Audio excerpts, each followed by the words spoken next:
even if like the rest of my life, every day I'm crying and I'm in pain from like renouncing what I've renounced, even that, it would still be, I think, worthwhile. Soul Space, der Podcast. Welcome. Here I interview people who inspire me because they are living their own lives, doing what they feel is right.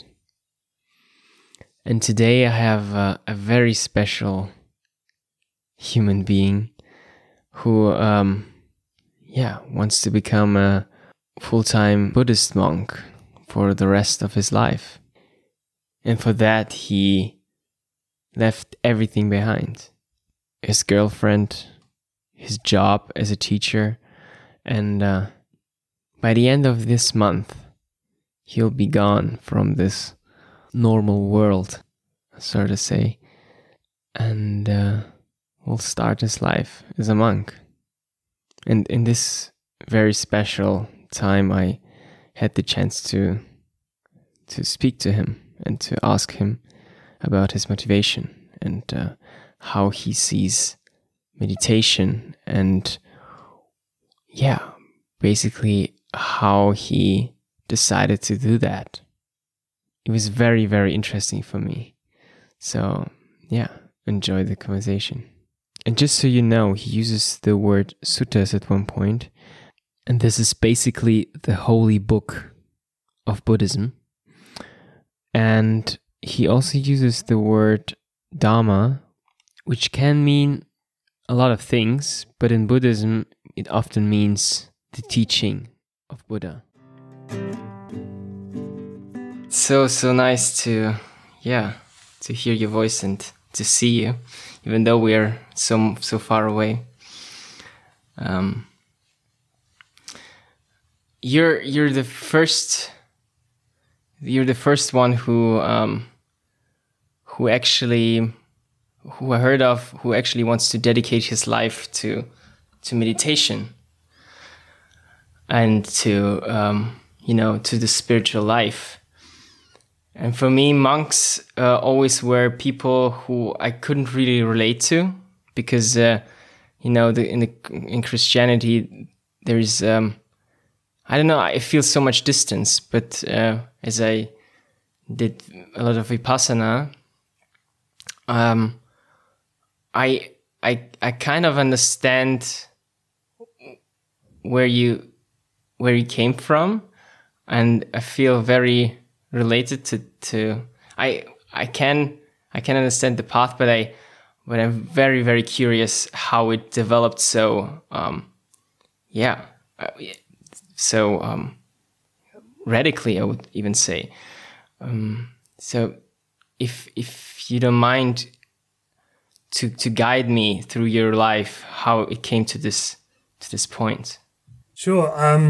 I could probably start with something. I think the earliest signs were when I was 13 years old. I had an experience which has always had a very big.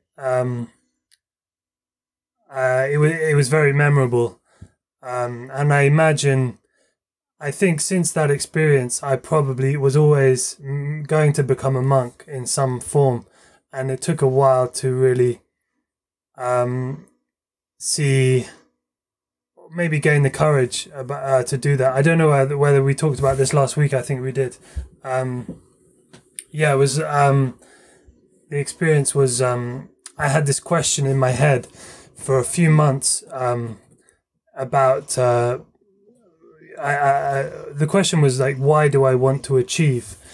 And I have quite a competitive, ambitious mother who is very much wanting me to kind of be very high achieving, and that was very present in my childhood. And I had this question for a few months. And I would go off in the weekends to like in London is this big park, and I would just sit in the forest and like try and answer this question. I'd like write all these things. Of yeah, I can't remember really why that question came about. It seemed to me very important. I think I don't know why. It was just like very. It felt very like relieving to be somehow, yeah, able to think for myself, or yeah, to try and explore this. Yeah, important, I suppose. Quest for authenticity in a way. I didn't want to be living somebody else's ambition for my life. But yeah, this experience I had was in Spain in the summer holidays when I was 13, and I just yeah, it's very difficult to put into words because it doesn't sound so profound, but it's quite a Buddhist answer, or a Buddhist thought. This kind of realization that there isn't an answer really, that this thing of like why do I want to achieve, in Buddhist terms is probably more like what makes pleasure more like truthful or meaningful than non-pleasure. Yeah, why do I chase pleasure basically?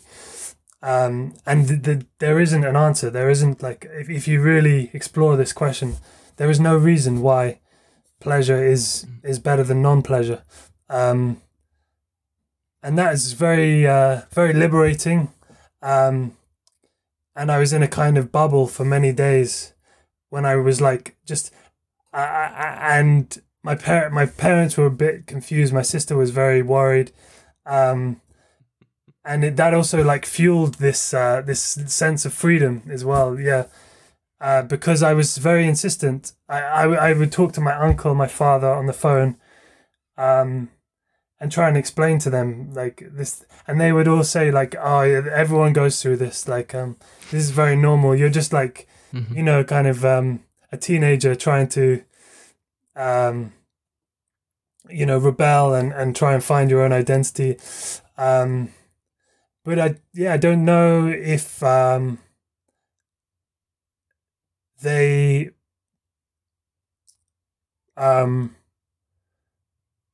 thought that it would have lasted for so long in a way.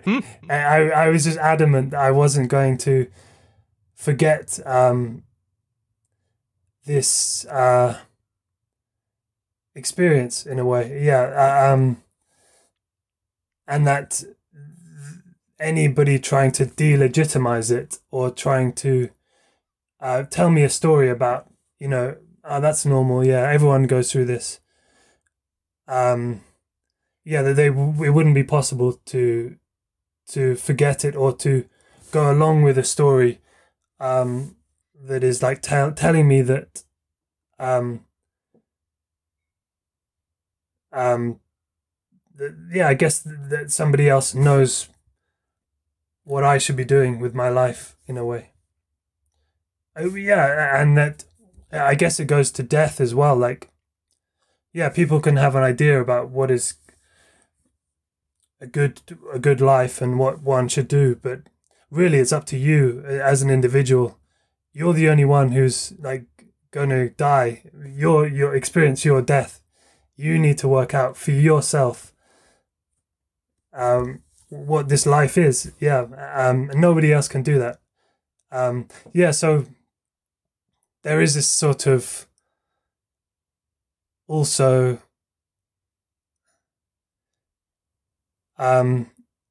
not get kind of pushing away the comfort of other people and other answers that are very kind of comfortable, that everyone goes with in a way. Maybe there is that also refusal to just like to take on,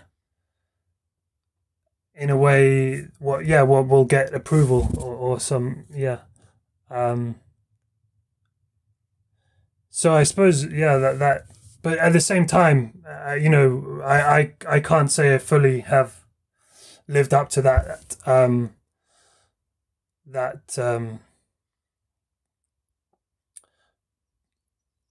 aim, or that value, but I certainly went back into old habits, and there was certainly, desire for approval, and going back into like social situations where there's still a lot of craving and desire for pleasure and status, and so I think there were these two lives in me. I was kind of a bit schizophrenic for most of my life. I played rugby, and so I was in like a kind of very conventional social setting of like wanting to be popular and things like this at school. And after school, I was able to like let go of all of that. So I took on a whole new identity after school. So like if I meet people from school now, it's just very confusing for them, because they don't know me in any way. It's like, oh no, I have a friend from, like, maybe a couple of friends, obviously, from school who knew that side of me, but like the rugby people are just like, it's like a different person. Yeah, they they can't relate to me in any way. It's like, it's like that side of me has just died in a way.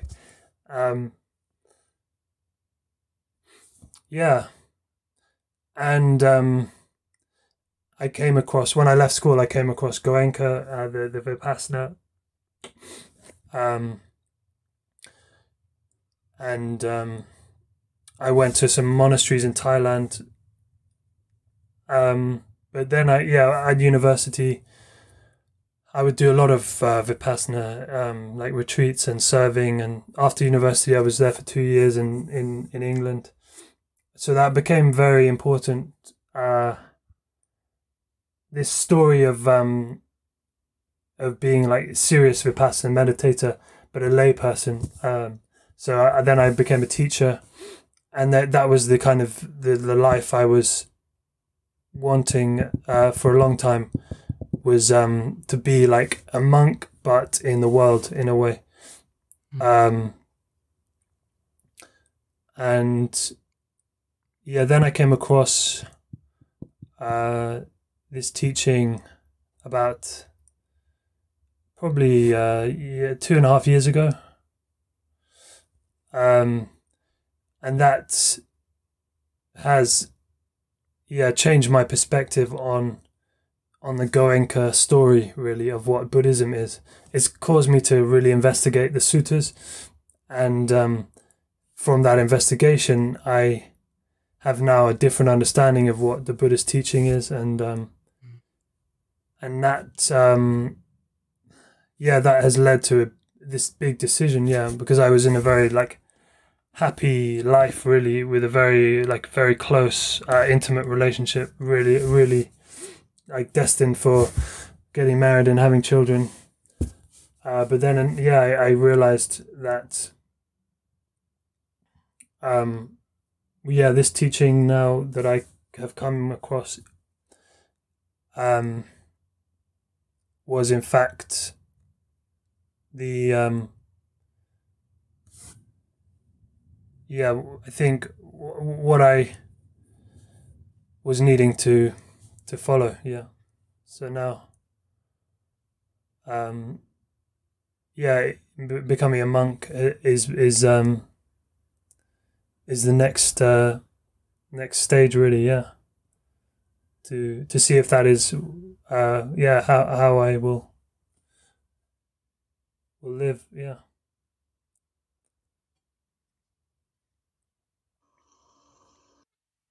What did Vipassana gave you? Because as I feel that you found something there that really fit more of your inner desire. What did it give to you? So it's it was quite. I was definitely searching at school for like I would do retreats with the London Buddhist Center, like go for a weekend, um, and yeah, I didn't necessarily have a practice at school. I was at boarding school, and it didn't really. Yeah, I didn't.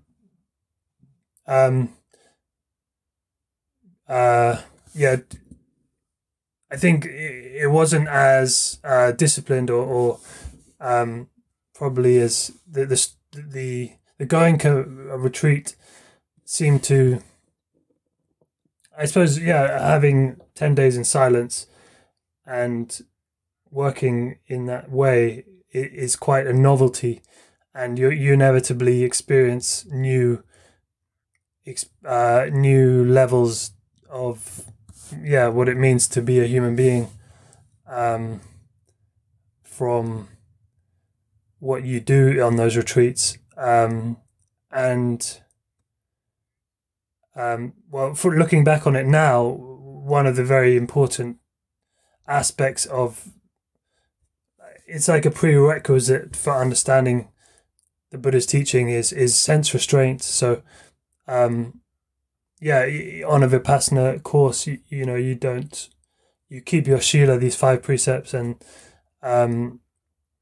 you're not eating like after midday, and yeah, you're not talking, you're not so distracted. You have a good environment for sense restraint, and that's important. It's not the Dharma, but it's like a prerequisite for understanding the Dharma. And yeah, I think that's certainly something you can experience for yourself when you do a Vipassana, like how valuable it is to practice sense restraint, and the kind of peace of mind that can derive from that. Yeah.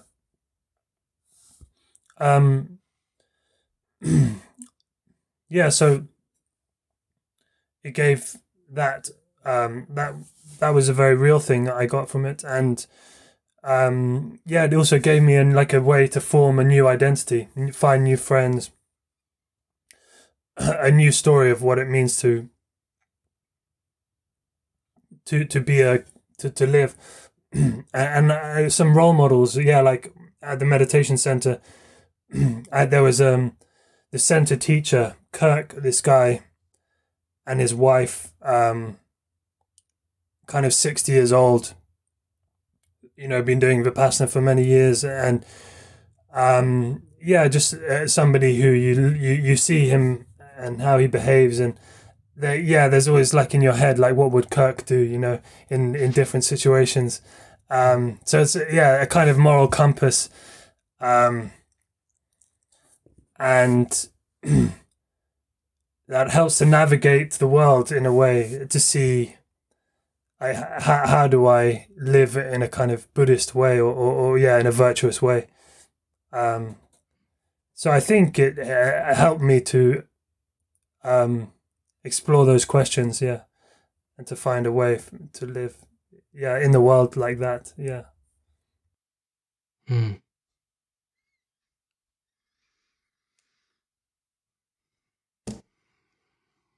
Wow.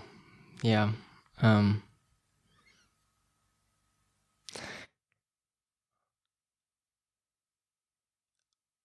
It's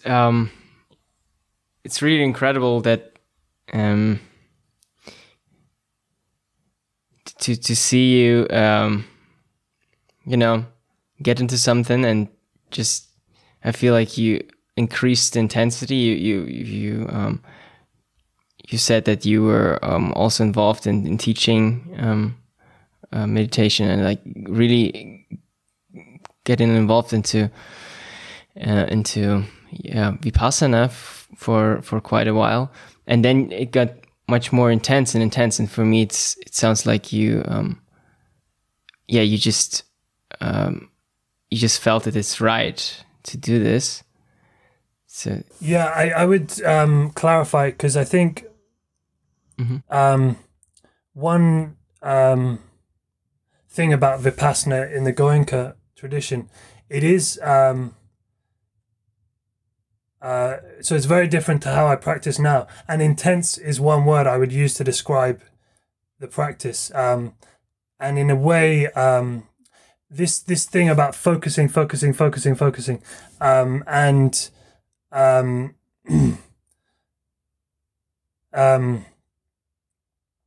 this continuity of practice. So I think it one of the things about that practice is it makes you very intense as a human being. And in the Buddhist, like there are many suttas that describe this kind of meditation as meditating with sensuality. It's and the analogy is of a cat looking at a hole, like a mouse hole. It's actually not doing meditation in a way that is in the many places in the suttas is suggesting is the way to meditate, which is to kind of to find the context, to see the bigger picture, to get a broader perspective. And this is doing the opposite. This is focus. And so I wouldn't describe me becoming a monk now as particularly intense, but I could see if you were to become a monk, doing the Goenka practice, that would be a very intense experience, and an experience which I think you would go mad if you really push that to the limit, because I think there are some misunderstandings of what that is, the purpose of that kind of practice. And I've seen a lot of these, these people who do it for decades, how intense they can be, and not equanimous really. When you have this practiced in basically cutting everything else off, going straight into this very narrow perception. This is not Vedana. This is this is where we talk about Pali and the difference of interpretation. But for me, that isn't meditation. That isn't developing wisdom. Yeah. Okay. So, what do you? How can I ask better? So if you're doing your meditation right now, what does it give to you?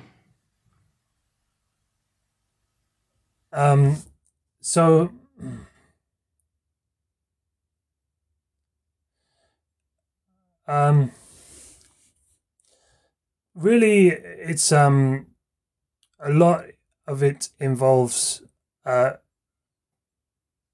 basically trying to understand what is meditation. I'm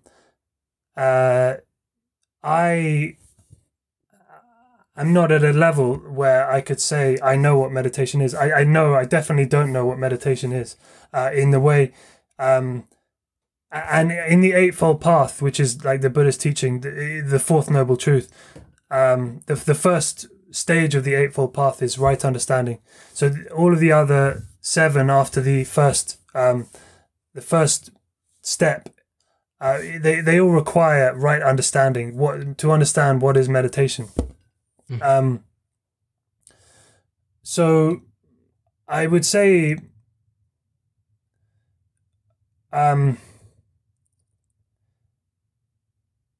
there is like a clearer understanding of why sense restraint and virtues, keeping the precepts, are important, and there isn't like a absolute clarity. Like my mind is still like subject to lust and aversion and like ignorance and boredom. So there is still like a lack of understanding, in the sense that like I can get lost in a kind of a thought, some kind of lustful or angry thought, and I can't like immediately see it for what it is. But I've learned, I think, through studying the sutras about what they suggest meditation is, a clearer practice of understanding what anger is, what lust is. So there is more clarity in regard to when these things come up, like for understanding what they are. Really, it's just about understanding. That is, every time the Buddha talks about meditation, it's understanding. Like it's all about understanding, wisdom. Yeah. And that's not you. There's no technique for that. He never, says, if you watch your breath, then you're gonna. Yeah, there's never like because that involves time, and understanding doesn't really work like that. Understanding is understanding, and it's really something which is very personal. Yeah, and it requires just a lot of investigation. Yeah.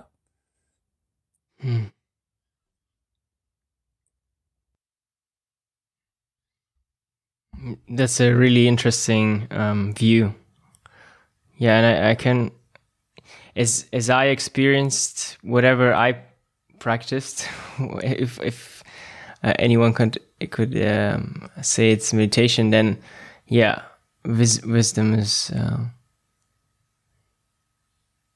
the main thing why you're doing this, because you really want to understand why am I suffering, for example, or why do I need this and this stuff that can be taken away from me anytime, or things like that. And this brings me to this also very, very interesting point. You are somebody who teached wisdom, or who was in education, and I was, when I heard it the first time, I thought that's so amazing that somebody like you can really teach this wisdom to children, because I feel like there's such a big lack in our education system. People like you are just not there. There's almost nobody has this experience that you have, and so it was also very hard for me to hear that you're now becoming a monk and you're not a teacher anymore. And we are losing a good teacher, basically. Whoever we are. And so I'm really curious about your decision process. How you decided not to be a teacher and become a monk. Yeah. Well, one of the answers is in the video. I sent you this video of this project I've done. I'm doing. And that's really the target audience is for schools to start off with. And then it could go to parents, to university students, and to everyone. I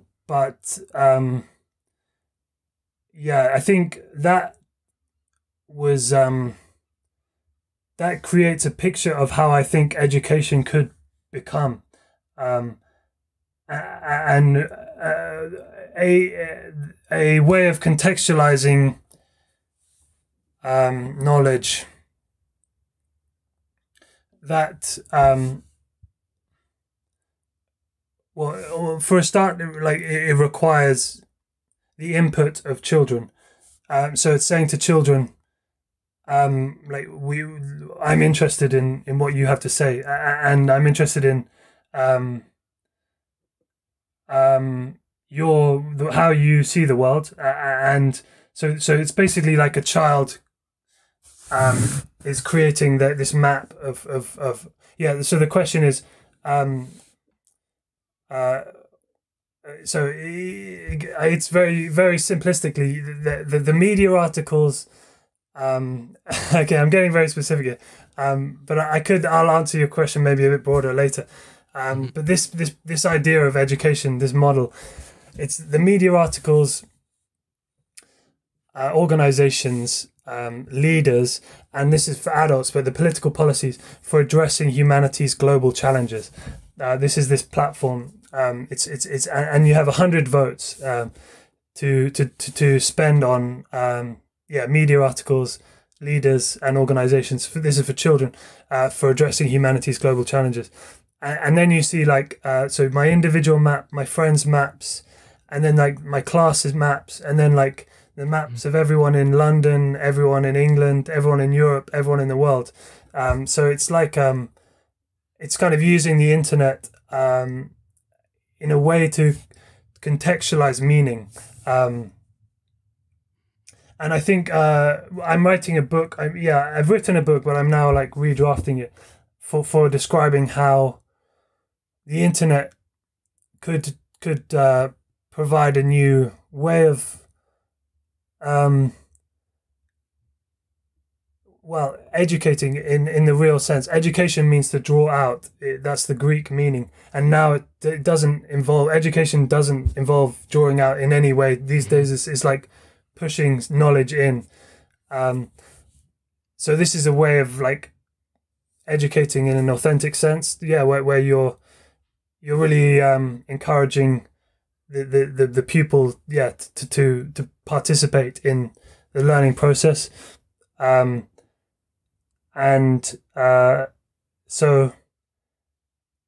I have a whole idea about this question you're asking, and I found that being a teacher, really, it wasn't so easy to authentically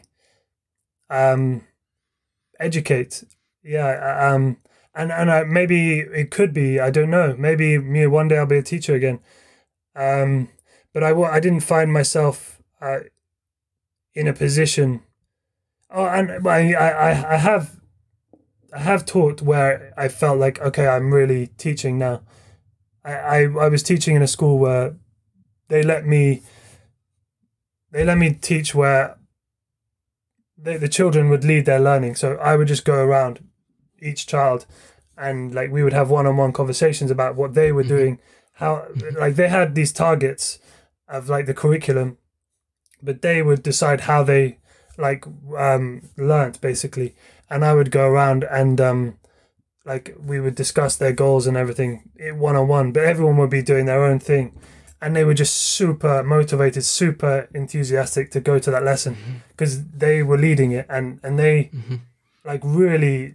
I've seen it done I've seen it done quite a lot, this technique, and it always works. Like without the first place I saw it was in Los Angeles with children from gangs who had been expelled from school, and I was expecting to go to this place and have like chairs thrown at me, but these kids were the most like engaged kids, so well like behaved, so really mature, because they were treated with respect. They were treated as adults.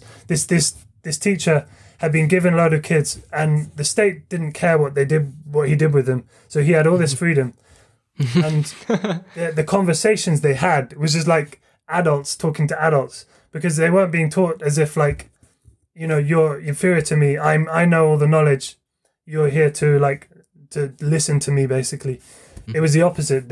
He was there to support them in like what they were, leading basically. So I've taught like that, and it's certainly better than the other way. But and I now have a real interest in that, the bigger picture of what is meaning, what is education. So that is probably like the focus of my my writing at the moment in that field.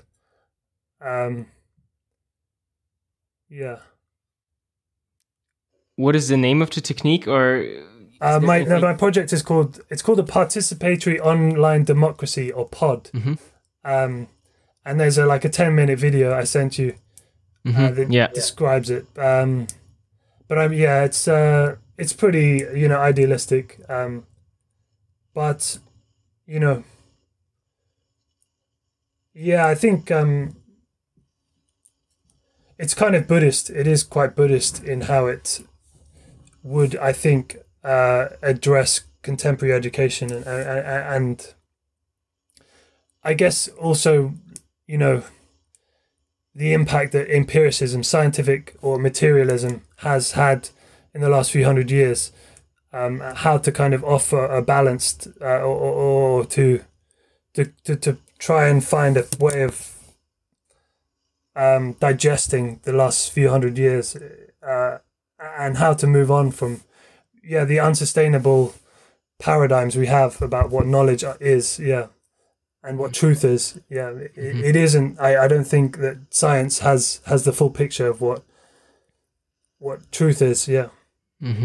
So I think we're still like needing an answer. I think a lot of people are looking for this kind of thing. Definitely. Yeah, most definitely.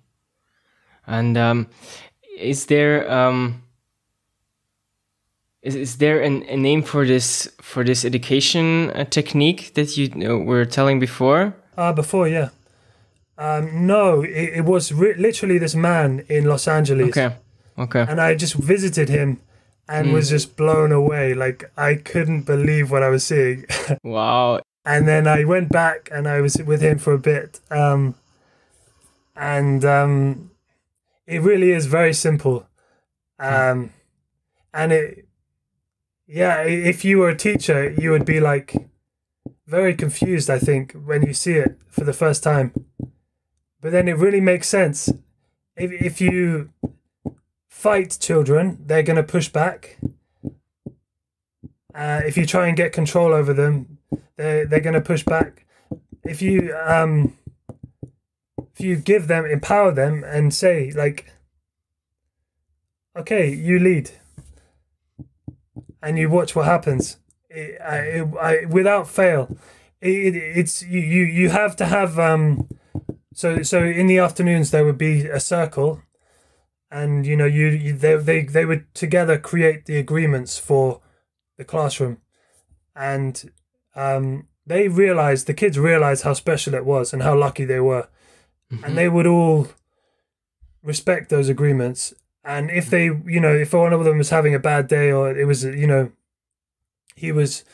something was going on at home, he was angry or something, it was possible to then, go outside and then, calm down.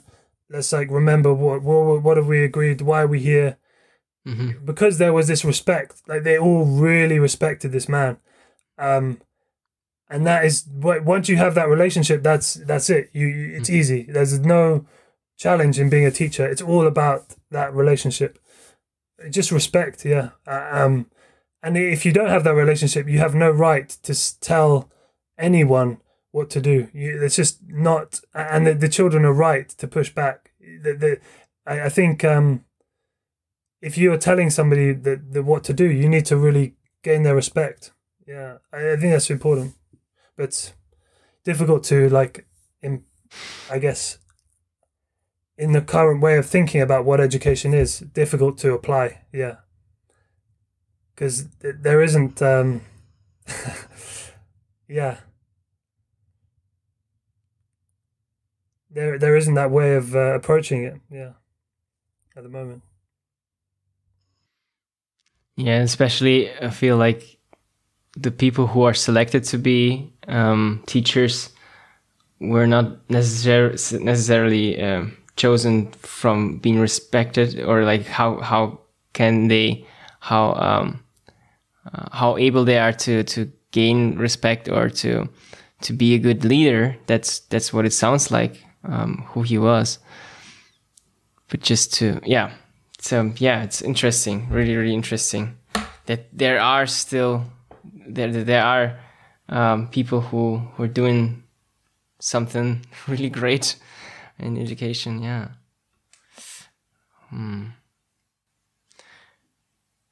So you already told that you have this project, but I would really love to hear if there's something else that you would like to change, if you could. Like, what do you feel like there is a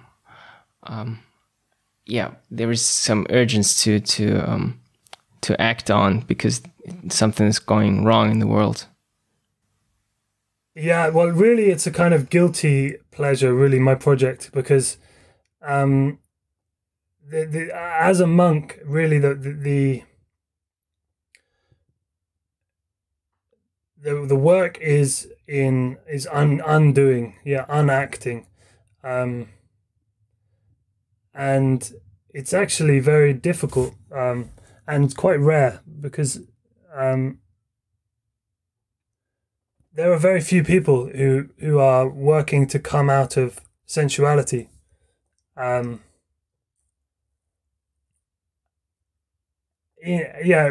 few people are trying, and also I think, in my opinion, very few people who are like have an understanding of really what that means, what is involved, and I haven't done it myself, so I'm not claiming to have understood that. So the project is really like a byproduct of that exploration for me, and it doesn't involve any effort really in doing that, and maybe it will potentially cease to evolve, or I don't know. I mean, there is there is somebody who's interested in building it, and there is finance and stuff. So yeah, it could work, but my primary focus is to continue this lineage of from the Buddha, of people who have understood this teaching, and that's really the priority now for me.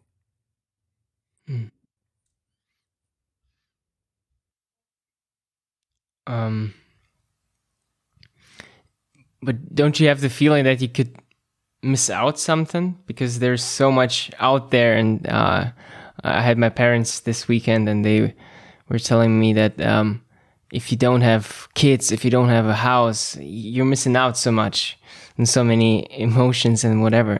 What do you think about that? Yeah, I think it's up to the individual. I think that is sensuality. So it's very pleasurable to have a partner and a house and a child and children. But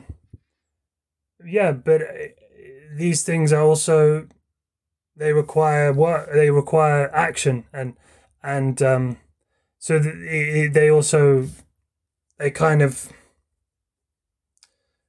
It's very difficult to practice coming out of sensuality. Yeah, you cannot develop this context of understanding sensuality when you're actively engaging with it. And so having a child, having a house, having a relationship, they all require work, and that's okay. But in terms of understanding sensuality and gaining that context, those are things which really, you have to renounce and let go. In terms of like becoming a Buddhist monk, it's not really optional to like, because it is like having a child. You don't once you are having to look after every day, it takes a lot of effort and a lot of time. It's very difficult to develop an understanding of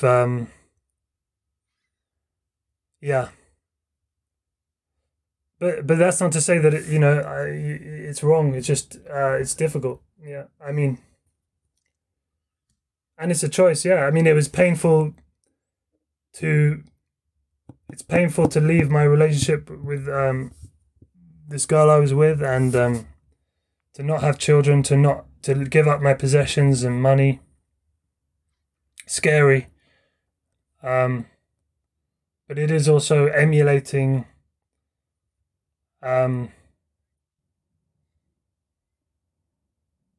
the reality of non-ownership. Like there isn't. Yeah, and put in a context of like rebirth, and the Buddha, talks a lot about how the amount of times we've been reborn is like eons and eons and eons, like inconceivable amounts of time. And if you go back to the animal realm to become human again, he said, it's the same probability as. So the analogy was a turtle in a big ocean. Every 500 years, it puts its head up, and there's a little like hoop in the ocean floating around, and the probability that he puts his head up every 500 years, he puts his head up into that hoop, is the probability of going from the animal realm to the human realm. So it's, and these are like very exaggerated analogies, but it's really inconceivable how insignificant like this one human life is in that context, and the opportunity to, even if like the rest of my life, every day I'm crying and I'm in pain from like renouncing what I've renounced, even that, it would still be in the context of like me, inconceivable amounts of time, I think worthwhile to face up to this this reality of non-ownership.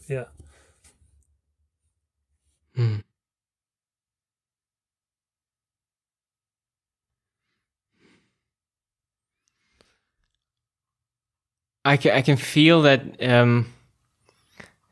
the complete senselessness, or like not focusing on your sensors is very, very beneficial. But I always think, why was it given to us? Like, why do we have sensors? And shouldn't we act them out, or shouldn't we learn to be with them? Or I don't know, but isn't that the wrong way to just neutralize them? Yeah. So first thing, the ignorance is beginningless. So there was no point before when like it was possible to see what it was like without senses or something. They were a perfect reality. Like the reality of sensuality, that there's never been until you've like become Sotapanna or Arahat. Yeah, there's no conception of what it means to come out of sensuality. It's basically inconceivable not to think or conceive what it would be like to not suffer. And the thing about cutting off senses, so that is like the other extreme. So it's not advocating. There's this middle way. So not indulging the senses so that you're like chasing pleasure, but not pushing them away. You're like like the way I get liberated is by like denying. No. It's about understanding sensuality. So you have to eat, you have to sleep, you have to you have to like live in the world. You can't just say no to everything. But if you develop wisdom, then you're able to see, the boundary. So you're able to see where is this getting dangerous in a way. Am I, indulging in a way where later on I'm going to suffer, because anything that's manifest is impermanent, and that's just, there's nothing that manifests that isn't impermanent. So you will suffer if you become attached to it. But yeah, it's possible to eat and to sleep, um to live without needing to like cut everything off, um just by understanding the boundary between suffering and yeah, normal sensuality. You don't have a choice. You have to, your senses have to work all the time. Yeah, there's no, you don't have a choice to not to see or to smell or to hear or to taste. Yeah, it's not about cutting things off or denying them. Yeah. Hmm. Hmm. Yeah, it's really it's really hard to describe, I think, as well, because it's a practice, right? I mean, it's so much how much we can talk about that. It's all about the practice, I guess. Is there anything that you would like to share with the world or whatever, with me? Because I feel like in this phases, and you are in a very transitional phase right now. Sometimes it's really interesting to let something go, or like, I don't know, maybe you want to share something. Well, just to like caveat, I guess everything I've said, I don't speak from a position of authority, yeah, in relation to the Buddha's teaching.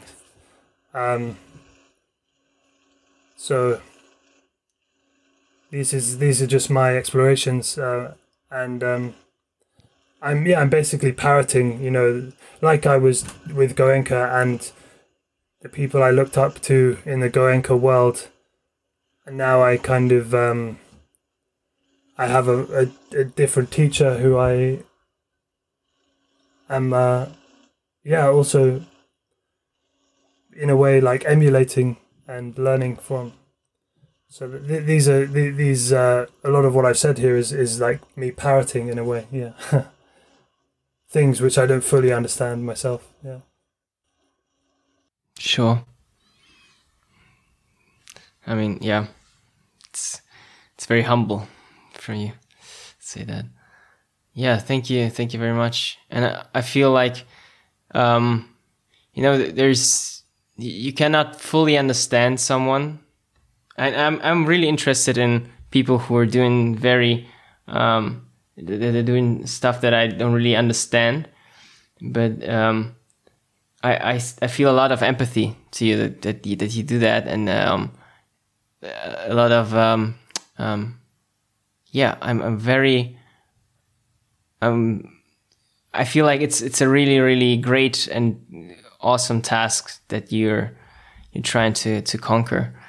And so thank you very much for doing this, because pleasure. I feel there's a lot of value for us all when you do this work.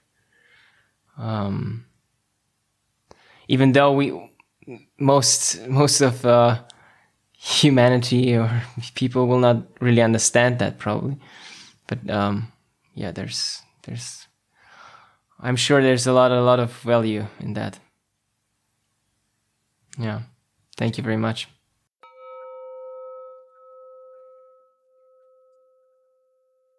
It's such a rarity to meet someone like Nick. I never really understood why people would do something like that. In my family, somebody who's religious or somebody who goes to a monastery is somebody who hides from something, or he's not able to cope with the normal world anymore, and now he's trying to live an easier life. But after the conversation with Nick, I have a very, very strong feeling that this is extremely difficult to do what he's planning to do. And probably not only because he leaves everything behind that is of so much value to me and to many others, like a girlfriend, money, a good career, friends, a family, and so on. He leaves that all to start a completely new life with a completely new identity and under very strict rules. But the task is even harder, because to try to understand who we are is so scary. It's so difficult that it's almost impossible to do. And when I started meditation, it was so mind-blowing, but also so overwhelming to even have a glimpse at who I am and how much pain I have and how much suffering I have to go through, even though I don't have to go through. When you do that more often, you realize it's something that you are doing to yourself. And to realize that and to, work on that is it's maybe the hardest and, but also one of the most rewarding things you can do. On the other hand, it's almost impossible to do that really radically, like Nick is doing. And from Nick's perspective, monks are basically full-time researchers on themselves and on nature, really. They are the ones who are really committed to this one goal, to really understand oneself. And that's a very, very noble goal. And later, after the recorded interview, I asked him how the monastery will actually look like. He told me that there will be 4 monks living outside civilization. And they will live only from donations and will sometimes even go into the town and beg for food. And it's really interesting that a lot of people are interested in supporting this group of people who are researching themselves and ourselves. And especially in the Asian culture, it's so normal that you support your local monk or your local monastery. But in our society, we see it as something very selfish. And that's very interesting, why we have so different views on that. And he told me that at one point, if you do a lot of meditation and a lot of practice, you'll realize that we are actually all the same. And therefore, everything what he does, everything that he's working on, everything that he's achieving, he does it basically for everyone and for everything. And with that, I can only thank him again that he's doing this huge amount of work, putting everything on the table so he can focus on that task.